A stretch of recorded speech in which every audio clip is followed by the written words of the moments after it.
ইন্নাল্লাহা ওয়া মালাইকাতাহু ইউসাল্লুনা আলান নাবিয়্যি ইয়া আইয়ুহাল্লাযীনা আমানু সাল্লু আলাইহি ওয়া সাল্লিমু তাসলিমা আল্লাহুম্মা সাল্লি আলা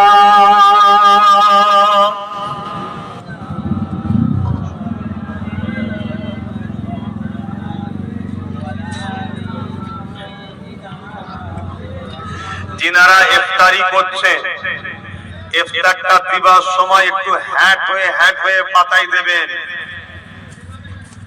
আশা করছি শুনছেন খাদেম ভাইরা, একটু হ্যাট হয়ে ইফতার দেবেন। জানি কোমরে লাগবে, নেকি এমনি পাওয়া যায় না,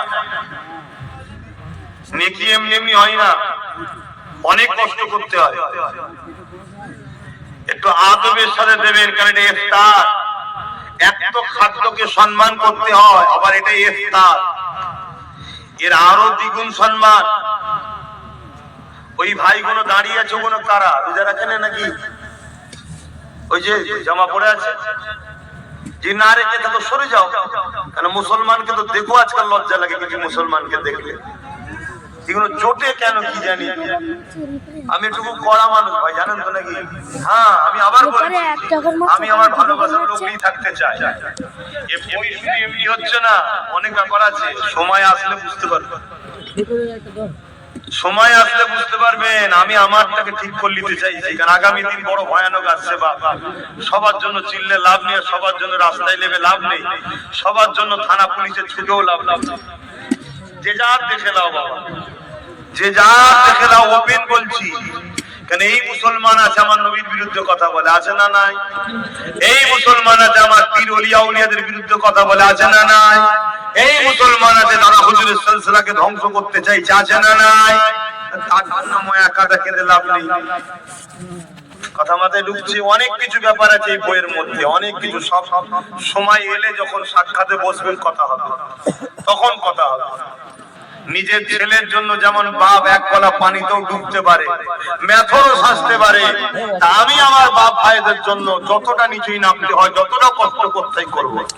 কিন্তু আমার জন্য, অর্থাৎ যারা আমার বাপ ভাই, মুরিদ তো সবাই দাবি করছে।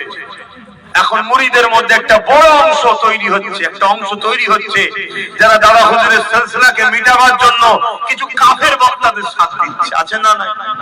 আবার কয়েকটা দাদা হুজুরের আওলাদ তারাও আজকে ভুলের মধ্যে, গুমরাহির মধ্যে চলে যাচ্ছে, কাফের বক্তার সাথ দিয়ে ফেলছে।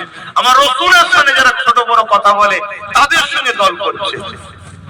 আরে আমার সঙ্গে তোর পছন্দ নাও হতে পারে, হাড়ির পাশে হাড়ি থাকলে ঠুকুর মুকুর হয়, এত ভাই এদিক হতে পারে, কিন্তু তা বলে কাফের যে নবীর দুশমন তার সঙ্গে মিশা যায়? ভাই একটু হ্যাঁ কিনা বলে, যে নবীর দুশমন তার সঙ্গে মিশা যায়? খুব সাবধান হন, আখিরি জামানা। অতএব এজন্য বলছি বাপ, সবার জন্য মায়া কাঁদা কেঁদে লাভ নেই। ভাবতে হবে, দেখতে হবে, শরবত গুলো ঠিক ভাবে রাখবেন, পড়ে না যায়। মাঠ একটু উঁচু নিচু তো বুঝতে পারছেন, এই বিশাল জায়গা, একটু উঁচু নিচু, ঘাস টাসও হয়ে আছে, আবার গদি টাইপের হয়ে গেছে একদম। কথা বুঝলে? একটু দেখে শুনে শরবত গুলো রাখবেন, পড়ে না যায়। যারা ইফতারি দিচ্ছে, আমি খাদেম ভাইদের বলবো একটু হ্যাট করে হাত দেবেন এবং মুনাসেব মতো দেবেন। খাবার মালিক আল্লাহ, আব্বাস সিদ্দিকী নয়। খাবার মালিককে জোরে জোরে বলে, আব্বাস সিদ্দিকী নাকি? না, আব্বাস সিদ্দিকী যিনি খাওয়াচ্ছে তিনি আপনাদের ঘরে খাওয়াচ্ছেন। একটা মাধ্যম কেউ হয়, ওসিলা কেউ হয়, কিন্তু রেজেকের মালিক আল্লাহ।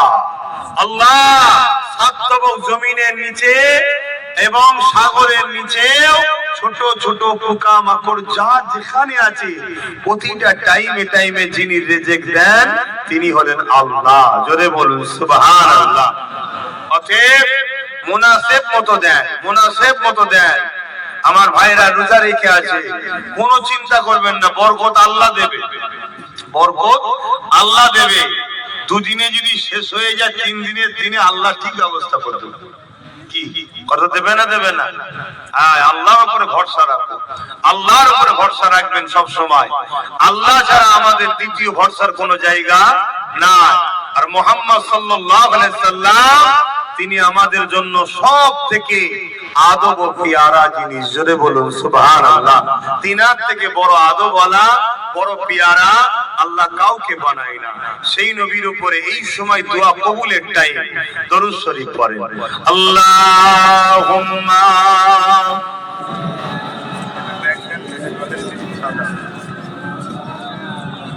যখন দিয়া হয়ে যাবে সামনে আমাকে বলবেন।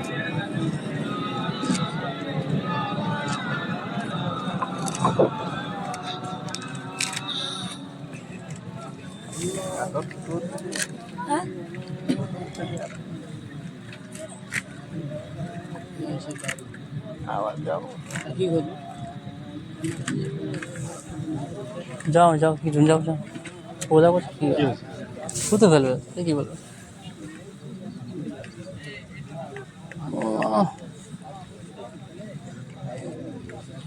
দুটো ছেলে, ওরা মাদ্রাসা, আরেকটা ছেলে আছে, ছোট ছেলে, ওরা মাদ্রাসায় পড়ে তো।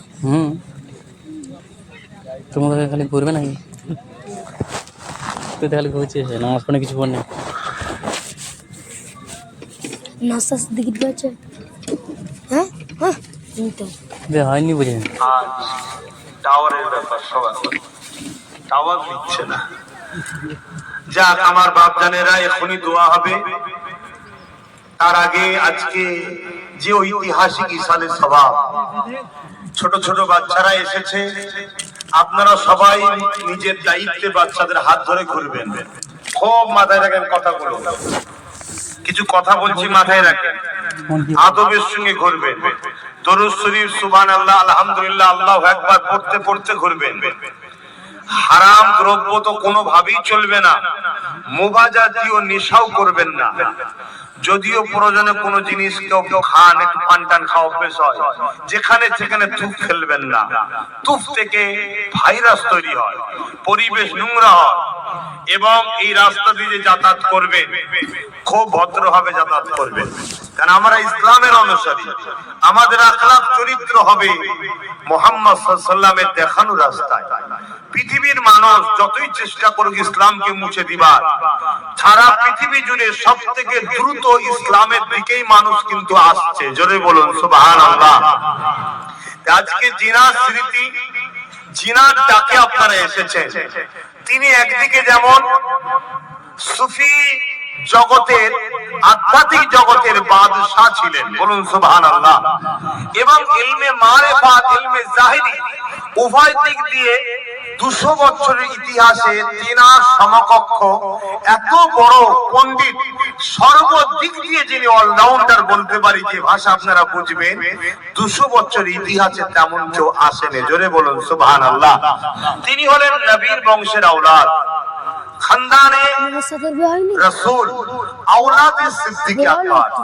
খুব কথাটাকে মন দিয়ে শুনবেন, খানদানে রাসূল, নবীর বংশের আওলাদ, নবী কুরাইশ, নবীর বংশের আওলাদ, আওলাদে সিদ্দিক আকবর।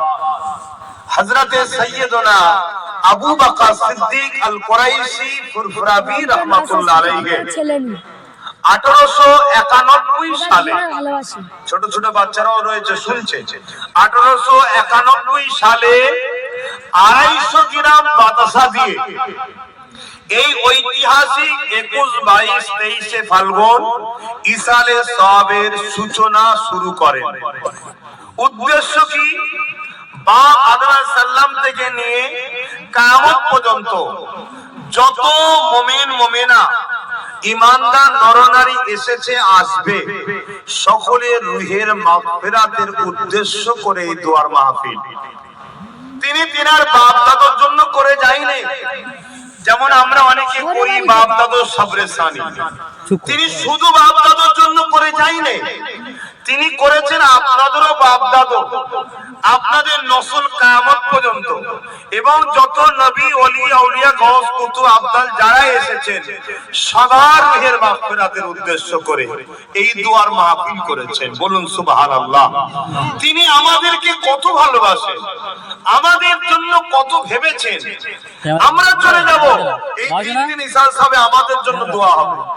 আপনার আমার ছেলে যদি নাও করে, দাদা হুজুর যেটা করে গেছে, আমরা চলে যাব 3 দিন ইসালে সব থাকবে, আপনার ছেলে নাতিপুতা আসবে, দাদা হুজুরের আওলাদের আওলাদরা, আমার বাচ্চারা, আমার ভাইদের বাচ্চারা, আপনাদের বাচ্চাদের পীর ভাই হবে, সবাই একে দোয়ার মাহফিল হবে।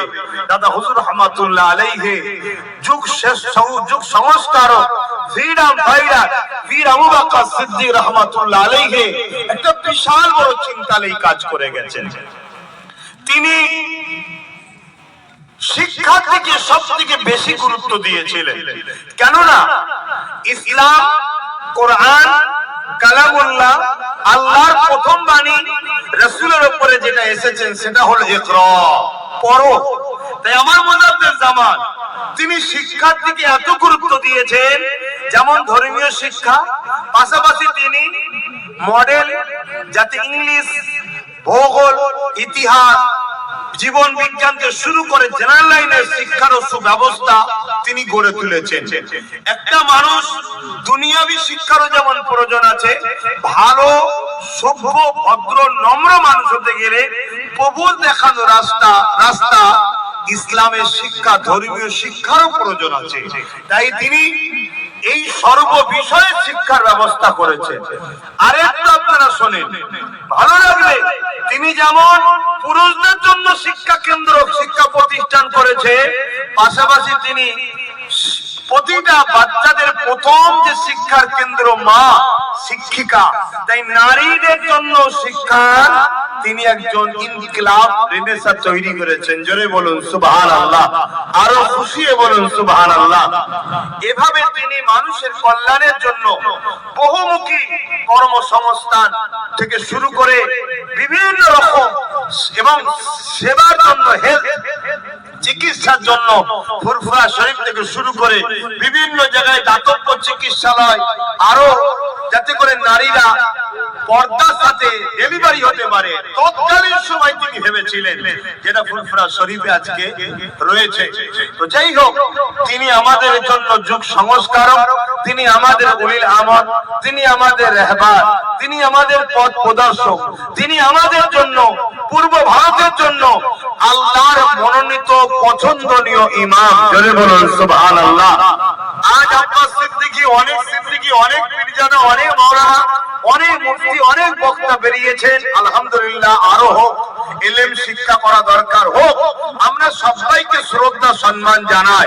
কিন্তু যারা মুজাদ্দিদ জামানে রেখে যাওয়া মতদর্শকে ধ্বংস করতে চাইবে, বা মুজাদ্দিদ জামানে রেখে যাওয়া কোরআন সুন্নাহ অনুযায়ী যে আহলে সুন্নাত ওয়াল জামাতের আকীদা রেখে গেছে তার বিরোধী চলবে, বা লেবাসে সুরাতে দাদা হুজুর সাজবে, ভেতরে ভেতরে দাদা হুজুরের সিলসিলার গোড়া কাটতে চাইবে, আমরা অঙ্গীকার করব, আমরা আমাদের বাচ্চাদেরকে বলে যাব তারা হলো মুনাফিক, তাদের থেকে আমাদেরকে দূরে থাকা দরকার আছে না নাই?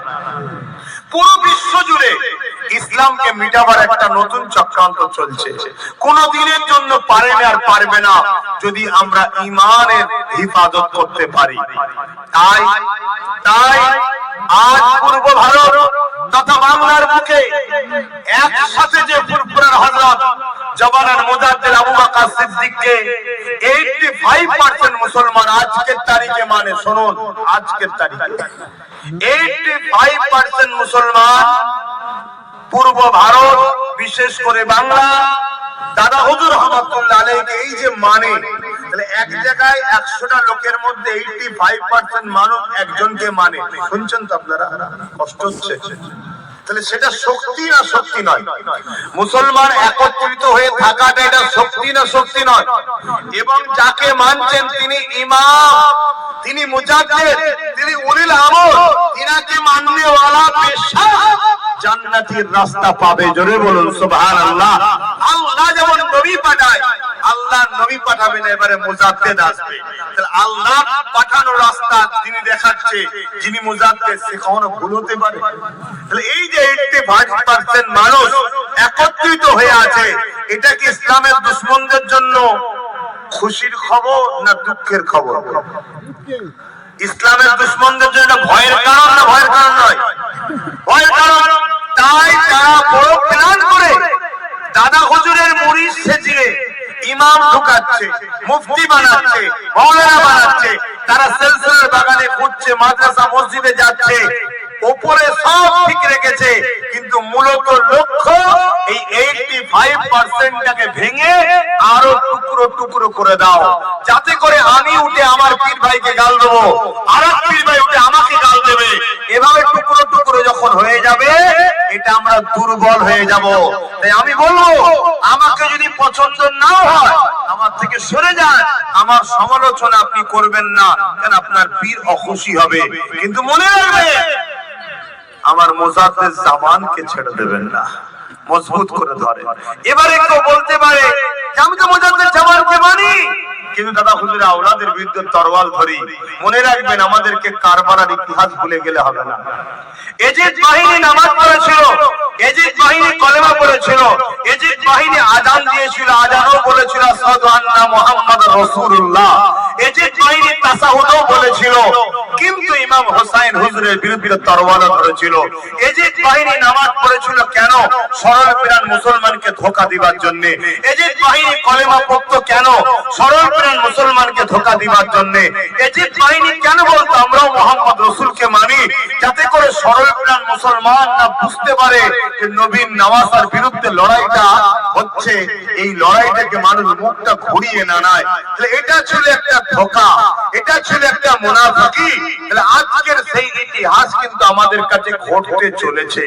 আমার ডিউটি আপনাদেরকে সামনে পেয়েছি, আপনাদেরকে বোঝাচ্ছি। মনে রাখবেন, আজ পশ্চিম বাংলার মানুষ আমার মুজাদ্দেদ জামানের জীবন ইতিহাস আমাদের দাবি তোলা দরকার, স্কুল কলেজে পড়াতে হবে। এটা দাবি তোলা দরকার আছে না নাই? আজকে যাদের জীবনী পড়ানো হয় তাদেরকে আমি অনুপযুক্ত বলছি না, তারা উপযুক্ত। কিন্তু আমি বলবো, আমার দাদা হুজুর রহমাতুল্লাহ আলাইহি তাদের তুলনায় খুব একটা যে কম তা নয়। যদি আমার প্রশ্ন করে, আলহামদুলিল্লাহ, অনেক ক্ষেত্রে তাদেরকেও আমার দাদা হুজুর রহমাতুল্লাহ আলাইহি বুদ্ধি পরামর্শ দিতেন। কলিকাতার টিকাটুলি মসজিদে বসে কিভাবে ব্রিটিশদের বিরুদ্ধে লড়াই করা যায়, কিভাবে ব্রিটিশদের হাত থেকে দেশকে স্বাধীন করা যায়। তাহলে আজকে এত বড় একটা স্বাধীনতা সংগ্রামী এবং 200 বছর ইতিহাসে এরকম মহামানব যখন নাই, তিনার ইতিহাস কেন আজকে পড়ানো হচ্ছে না? এর জন্য দোষী আমরা দোষী। তাই আমি এই আবেদন আজ থেকে 7-8 বছর ধরে তুলেছি। এই আপনাদের ঘরে আওয়াজ তোলা দরকার। আমরা হুকুমতের কাছে আবেদন করব, আমরা তাকে পাশে দাঁড়াবো যে আমার পীর মুজাদ্দেদ জামানকে গুরুত্ব দেবে। ঠিক না বে ঠিক? আমরা তার পাশে দাঁড়াবো যে আমার দাদা হুজুরকে গুরুত্ব দেবে। কেন? আমাদের পরিচয় দাদা হুজুরকে নিয়ে। কথা ঠিক না বেটি? কিয়ামতের দিন আল্লাহ দলের ইমামদের ঘরে ডাকবে, জানেন তো নাকি? জানেন তো নাকি? তাহলে আপনাদের পরিচয়টা কি? দাদা হুজুর পীর কেবলাকে নিয়ে। আজকে সেই দাদা হুজুরের জীবনী শুধু মাদ্রাসায় নয়, সরকারি প্রতিষ্ঠানগুলোতেও পড়ানো দরকার, স্কুলেও পড়ানো দরকার। জেনারেল লাইনের ছেলেরাও জানা দরকার যে দেশ স্বাধীনতার পিছনেও যেমন ফুরফুরের হযরতের অবদান আছে, যুগ সংস্কারের পিছনেও ফুরফুরের হযরতের অবদান আছে। এটা সবার জানা দরকার আছে না নাই? এই জায়গাটাকে আমাদেরকে গুরুত্ব দিতে হবে, এই জায়গাটাকে আমাদেরকে মাথায় রাখতে হবে। ভাই এগুলোকে আমাদের গুরুত্ব দিতে হবে, এইগুলোকে আমাদের আন্দোলন করতে হবে, এগুলোকে আমাদের আওয়াজ তুলতে হবে।